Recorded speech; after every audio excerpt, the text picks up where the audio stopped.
Welcome back to Filmy Fool, guys. This week's been good. There is some new content, and I caught one of those things. This one's a sports documentary on Netflix called Court of Gold. Court of Gold is the documentary which leads up to the men's basketball tournament in the 24 Olympic Games, happened in Paris. The men's basketball tournament is one of those events which has had everyone's eye, and this started off back in 1992 when US decided that it's no longer going to send amateur basketball players or college basketball players to compete in the Olympics, but instead will be sending professional basketball players. So in 1992, the term Dream Team really made it big because the Dream Team included Larry Bird, Magic Johnson, Michael Jordan, and plenty of other players who are all Hall of Famers. When it came down to it, nobody really stood a chance and they just walloped through everyone else. Things haven't really changed, barring I think 2004 was when the USA lost the gold, and I think it settled for bronze, if I'm not wrong. So the documentary really takes you through why the men's basketball tournament is that important. From 1992 to 2024, physicality of NBA has come down, whereas the rest of the world has continued to move forward. Last 5 odd MVPs, most valuable players in the NBA, are non-American players. You have Nikola Jokic, you had Giannis Antetokounmpo. Jokic belongs to Serbia, Antetokounmpo belongs to Greece. Once again, a dream team has been assembled by the Americans because they lost out in the Basketball World Cup in 2023. They did not win a medal in 2023. Eventually, Germany went on to win the Basketball World Cup. Loss was a big jolt to the Americans. The dream team was assembled, and largely conceptualization happened during the loss of the World Cup, and that is also something that the documentary speaks of. It was almost like Avengers assembled to avenge the loss in the World Cup. As I was saying, we have many more superpowers when it comes to basketball, France being one of them, the home country which is hosting the Olympics. So France had big support, some fantastic players.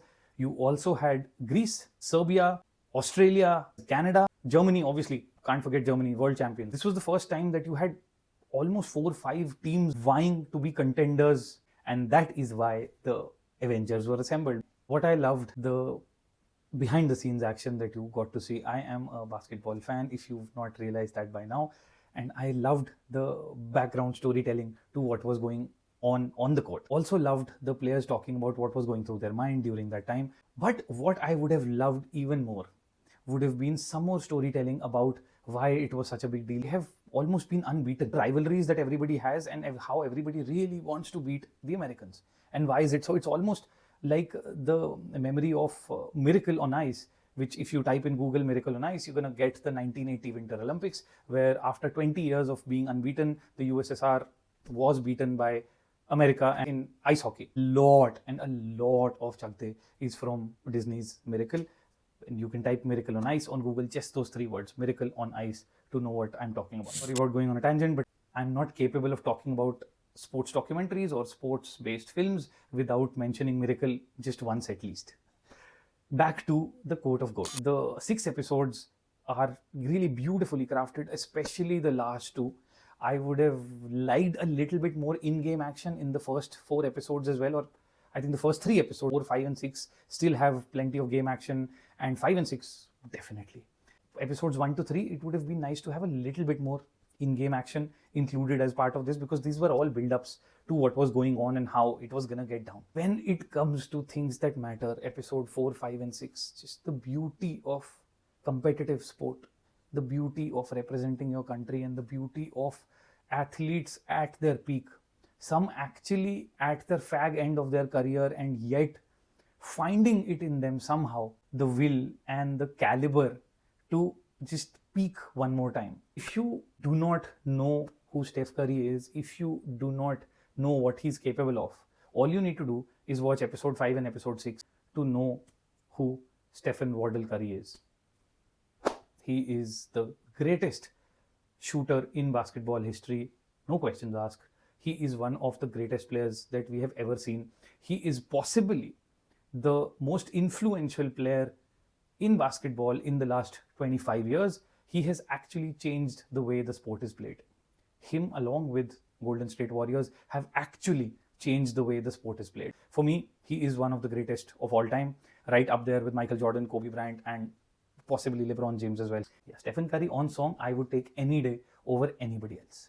He is just exceptional, and I'm not kidding, I'm not exaggerating. The last 2 episodes here, watching Stephen Curry in the zone, just flowing, just those beautiful moments of professional sport, is just poetry in motion watching him play. I had tears in my eyes. He's never been to Olympic before. This was Kevin Durant's fourth Olympic.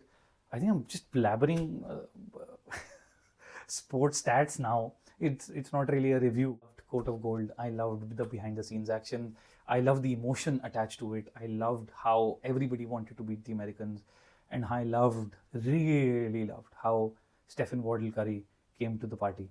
He really lit up Paris, and how you have to watch Coat of Gold to know what this man is capable of. He is extremely special, extremely rare. Coat of Gold is beautiful to watch. Just 6 episodes. Another thing that I would have liked would have been for the episodes to be slightly tighter, slightly shorter, especially the first few episodes, because like I said, the in-game action is very less. So there isn't a lot happening from that point. It's not pacey enough. It would have been nicer if they were slightly shorter. But that's about it.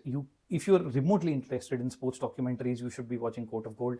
If you're interested in basketball, if you've had your eye on this game, I think you will really enjoy Coat of Gold. Bit of a sports rant, guys. Apologies about that. As I have said, I love sports. I love watching basketball, and I am a huge Steph Curry fan.